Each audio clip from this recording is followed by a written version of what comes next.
Okay, hey folks. It's been a while since I've updated, so I wanted to give you a quick update on what I've done in the garden and the turtle habitat. Okay, I'm gonna show you that first actually because I'm pretty happy with it.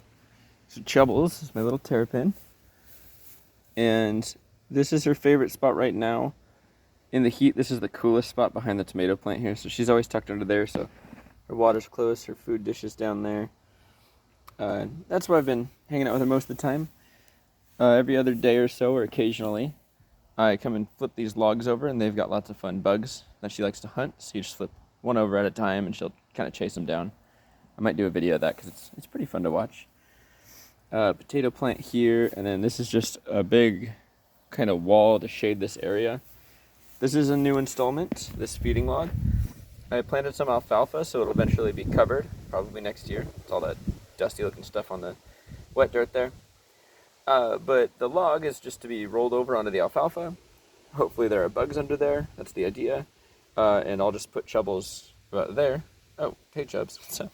Didn't even see you there. Say hi.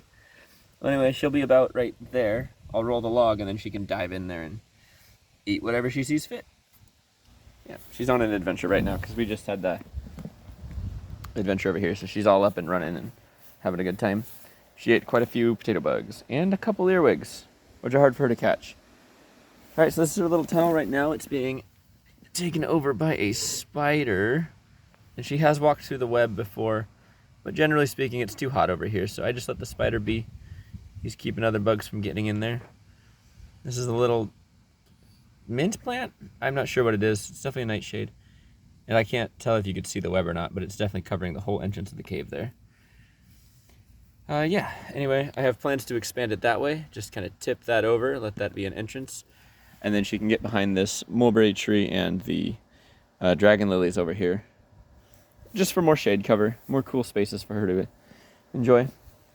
Okay, this little bit here is, I tried to shape it to the alfalfa patch. And there's definitely room for the mower and everything. And I planted a bunch of Japanese maple seedlings, or seeds.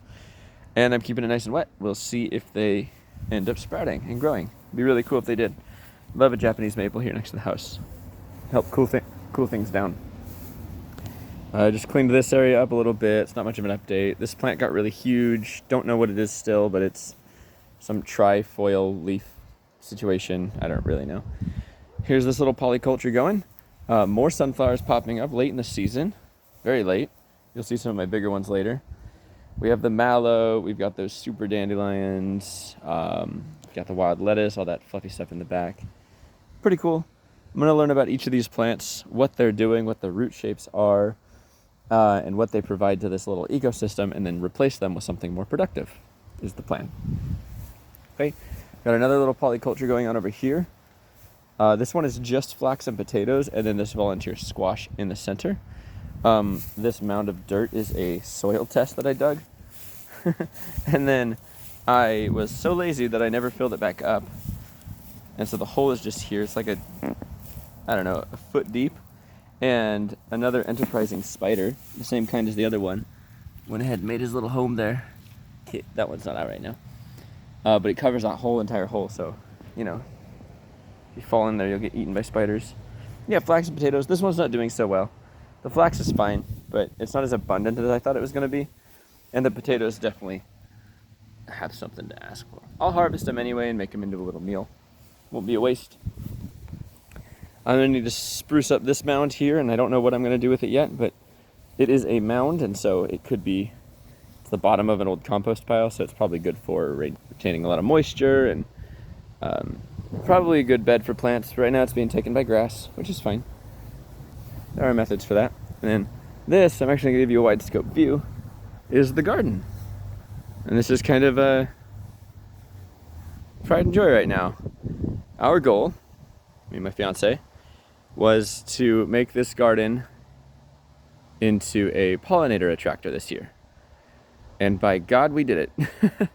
Now, not everything is native by any means. Everything here is pretty much as invasive as it gets. That behind this sunflower, and I'll walk in there in a second, is a lot of thistle, Canada thistle, and then over here you can see a large wall of wild lettuce, which is also fairly invasive. It's all pioneering species. And we let it grow pretty wild this year and then kind of dug out our own little trails.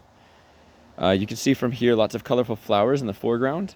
These are all native flowers. We got a native flower pack and we spread them around before any of this was up, and we actually got quite a few of them that grew up. Okay, this volunteer squash that I didn't think was going to make it is doing really well. About a month ago, he looked just like this squash here. So I was mowing and found this guy, so he'll do the best he can. But now this squash is doing great. I don't know what kind it is.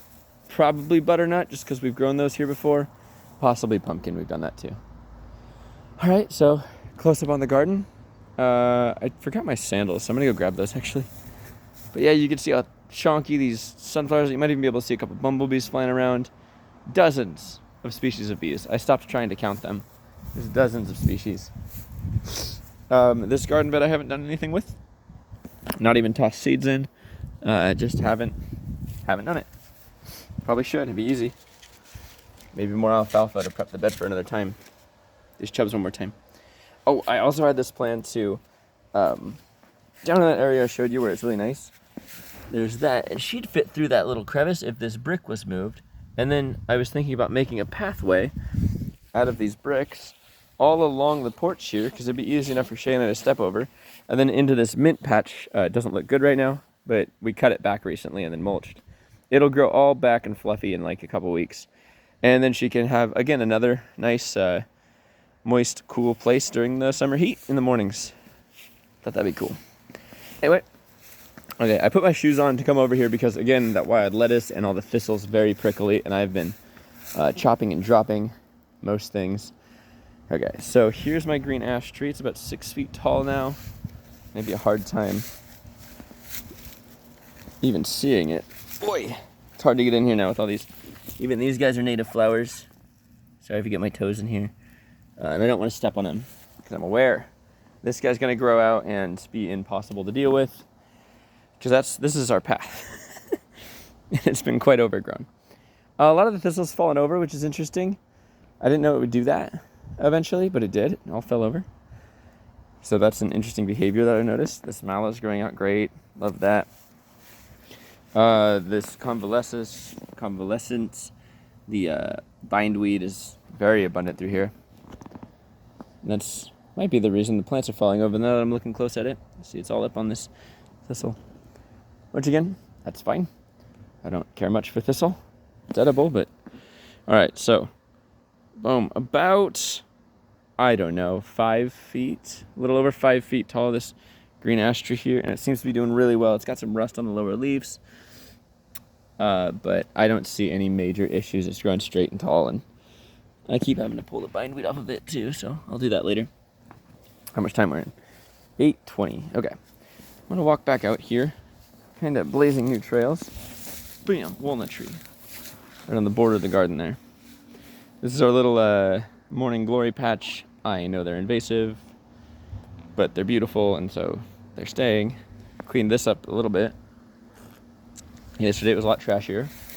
Okay, then we walk in here. This is going to be an intentional trail next to this mammoth of a dandelion.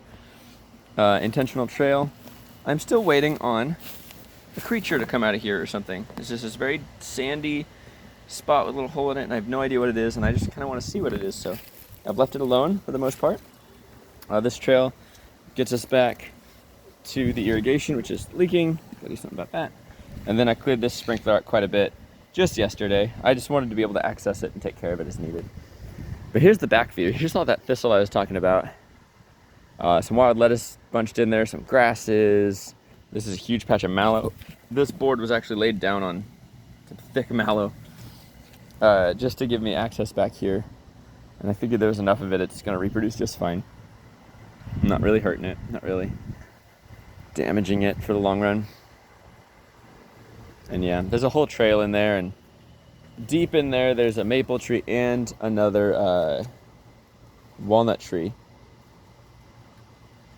And they are doing their best. Trees, I've read, when they are shaded well in an understory, as long as there's nothing like eating them or destroying them. They do quite well in the shade. They just don't grow big fast. And I'd rather have healthy trees than fast-growing trees, so I'm just leaving them. There's the red maple. Actually, I did clear it out a little yesterday. That's the red maple. The walnut tree's stuffed in there somewhere. I'll have to be careful when I'm clearing it.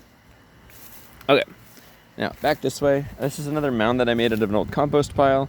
I went ahead and just made this into a bed and this into a trail so I could walk over it. Thought that'd be interesting between the morning glories and this bed that's gonna have this lovely squash on it. I need to check these sprinklers and make sure they're all working right. Just note to self there. Okay, 10 minutes, 36 seconds in. If you're still with me, great. I'm not gonna show you the compost because it needs to be turned and it's just kind of gross looking. This though is a new project. Last thing I'll show you. Put my coffee down. This is my Oya. And if you don't know what an Oya is, it's you use 2 clay pots and you put them together with some silicone. And if you can see it, maybe there's water in there. And the porous nature of the, yeah, you can see it. It's all porous, and so, oh yeah, look at that. Ground's kind of wet around it. Pretty cool. But I planted a bunch of potatoes under all this, like, nice looking mulch. It looks like a nest with an egg in the middle, kind of. Anyway, that is the garden update. I'm going to send this to my family so they can all see it if they want. And it'll be on YouTube. Bam, I'm going to burn that. Cool.